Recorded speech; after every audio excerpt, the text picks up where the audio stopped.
আসসালামু আলাইকুম। সবাই কেমন আছেন? আশা করছি সবাই আল্লাহর রহমতে ভালো আছেন। আপনারা কি শুনেছেন? মালয়েশিয়া নাকি বাংলাদেশের 47টি মেডিকেল সেন্টারকে নতুনভাবে অনুমোদন দিয়েছে।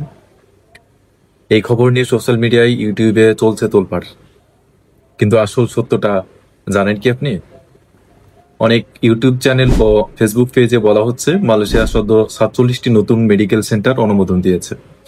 শিরোনাম দেখে অনেকেই ভাবছেন নতুন করে অনুমোদন এসেছে বা তালিকায় হয়তো বড় কোনো পরিবর্তন এসেছে, কিন্তু বাস্তবতা হচ্ছে একটু ভিন্ন।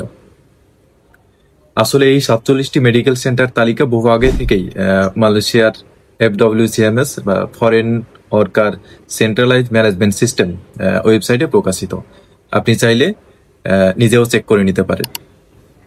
FWCMS মেডিকেল সেন্টার লিস্ট লিখে আপনি যদি গুগলে সার্চ করেন, তাহলে আপনি যে ওয়েবসাইটটি পাবেন সেখান থেকে আপনি জানতে পারবেন। এছাড়া আমিও দেখিয়ে দিচ্ছি প্রমাণ। চলুন তাহলে দেখে নেওয়া যাক। প্রথমে যে কোনো একটি ব্রাউজার ওপেন করে নিতে হবে। এরপরে সার্চে গিয়ে লিখতে হবে FWCMS মেডিকেল সেন্টার লিস্ট। আমি এটি লিখে এন্টার দিচ্ছি। এরপরে দেখুন একটি ওয়েবসাইট চলে এসেছে। তো ওয়েবসাইটের এই লিঙ্কে আমি ক্লিক করব। ক্লিক করার পরে দেখুন সাইটে প্রবেশ করেছে। এখানে দেখুন মেডিকেল সেন্টার নামে একটি অপশন রয়েছে এবং কান্ট্রি নামে একটি অপশন রয়েছে। তো এখানে কান্ট্রিতে আমি ক্লিক করে বাংলাদেশটি সিলেক্ট করে নিলাম। এরপরে দেখুন মেডিকেল সেন্টারগুলোর নাম, বাংলাদেশের যেই 47টি মেডিকেল সেন্টার মালয়েশিয়া অনুমোদিত, সেই তালিকাটি এখানে দেখতে পাবেন। দেখুন গুলশান মেডিকেল সেন্টার, সিলমন ডায়াগনস্টিক সেন্টার, এছাড়া আরও অন্যান্য মেডিকেল সেন্টারগুলো রয়েছে এখানে। এখানে প্রথম পেজে মোট 40টি মেডিকেল সেন্টার রয়েছে, দ্বিতীয় পেজে আরও 7টি মেডিকেল সেন্টার রয়েছে। দেখুন তাহলে টোটাল 47টি মেডিকেল সেন্টার আগে থেকেই তালিকাভুক্ত। আরও একটি ইন্টারেস্টিং বিষয় হচ্ছে এখানে রিক্রুটিং এজেন্সির তালিকাও রয়েছে, তবে বাংলাদেশের জন্য নয়, অন্যান্য দেশের জন্য তালিকাগুলো উন্মুক্ত করে দেওয়া হয়েছে। বাংলাদেশের জন্য তালিকাটি আসলে উন্মুক্ত নয়, এটি বন্ধ হওয়ার পর থেকে এটি এখান থেকে রিমুভ করে দেওয়া হয়েছে বাংলাদেশের রিক্রুটিং এজেন্সিগুলোর তালিকা।